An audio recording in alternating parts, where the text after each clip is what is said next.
Hey guys, once again welcome back to AJ arts and आज के इस वीडियो में हम लोग ड्रॉ करने वाले हैं आरसीबी की जीत की खुशी में विराट कोहली को ट्रॉफी होल्ड करते हुए कुछ इस तरह से। एंड आज का वीडियो एक बहुत ही सिंपल सा वीडियो है। स्टार्ट करते हैं हमारा आज का सिंपल सा video without wasting any time. Start करेंगे हमारा आज का वीडियो और यहाँ पे मैं इस ड्राइंग को ड्रॉ करने के लिए यूज़ करने वाला हूँ ग्रिड मेथड का। तो फर्स्ट मैं यूज़ कर रहा हूँ ये स्टेडलर की HB पेंसिल और इस ड्राइंग को मैं ड्रॉ करने वाला हूँ A4 साइज़ के इस पेपर के ऊपर।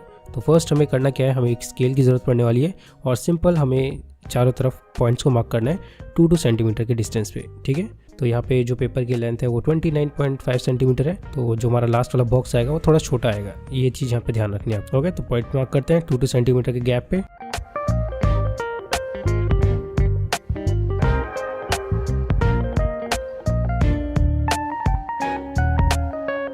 सेम ऐसे ही नीचे की तरफ भी हम लोग पॉइंट्स मार्क कर लेंगे 2-2 सेंटीमीटर के डिस्टेंस पे। ऑलराइट गाइस, तो दोनों तरफ मैंने पॉइंट्स को मार्क कर लिया है एंड अब यहाँ पे पेपर को रोटेट करेंगे। एंड अब यहाँ पे आप देखोगे जो हमारा ऊपर वाला बॉक्स है वो 2 सेंटीमीटर का होगा और जो नीचे वाला लास्ट वाला हमारा जो बॉक्स निकल के आएगा वो थोड़ा छोटा होगा। तो अब इधर भी पॉइंट मार्क करते हैं 2-2 सेंटीमीटर के गैप पे। एंड यहाँ पे भी आपको ये चीज़ ध्यान रखनी है, जो आपका लास्ट वाला जो बॉक्स निकल के आएगा वो थोड़ा छोटा आएगा, लाइक 1 सेंटीमीटर का कुछ आएगा, क्योंकि जो हमारे पेपर की लेंथ है वो 21 सेंटीमीटर है। तो ये चीज़ आपको ध्यान रखनी है, दोनों तरफ आपकी कुछ इसी तरह से बॉक्स आए एंड जो आपका लास्ट वाला ये बॉक्स है ये दोनों छोटे होने चाहिए। ठीक है, ऑलराइट, अब कर लेते हैं इन पॉइंट्स को कनेक्ट और हमारा ग्रिड जो है उसको कंप्लीट करते हैं।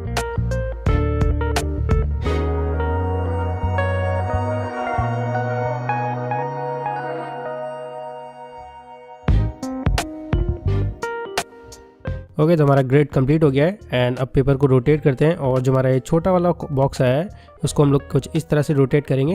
एंड यहाँ पे मैं नंबर्स ऐड कर दे रहा हूँ सो आपको प्रॉब्लम ना हो समझने में। ठीक है, एंड यहाँ पे ऊपर आपको 11 जो है रोज़ मिल जाएगी और नीचे आपको 15 कॉलम्स मिल जाएंगे।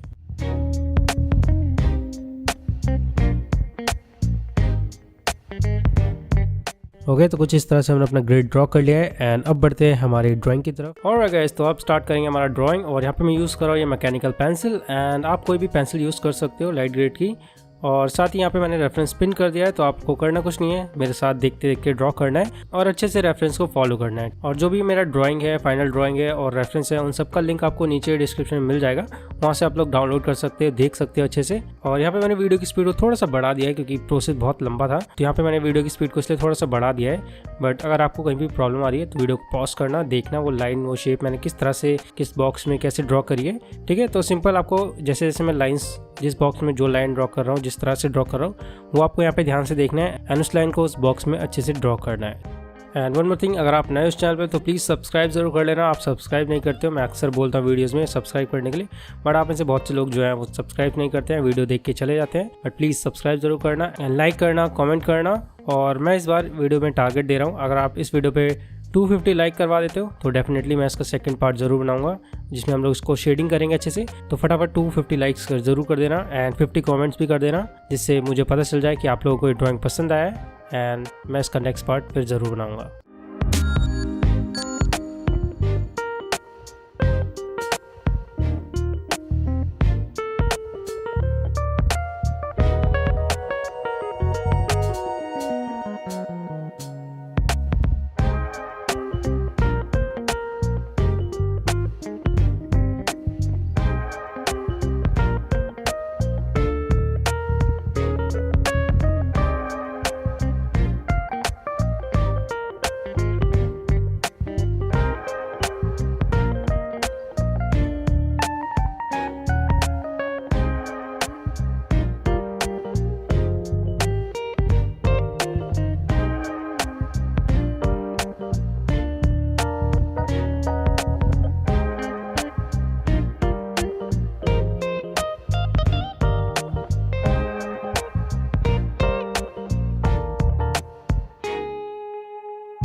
और गैस तो ये हो गया हमारा फर्स्ट आउटलाइन एंड आप लोग देख सकते हो कितने अच्छे से हमारा आउटलाइन बन के आ गया है। एंड यहाँ पे कुछ छोटी छोटी चीज़ें हैं जो रह गई हैं, वो मैं अभी ऐड करने वाला हूँ। वो सब करने के बाद फाइनली हमें क्या करना है, अपना जो ग्रिड है उसको इरेज कर लेना है। एंड इरेजर को आप कुछ इस तरह से काट के उसका एज यूज़ कर सकते हो, जिससे आप जो छोटी छोटी एरियाज़ हैं वहाँ पे अच्छे से इरेज कर पाओगे।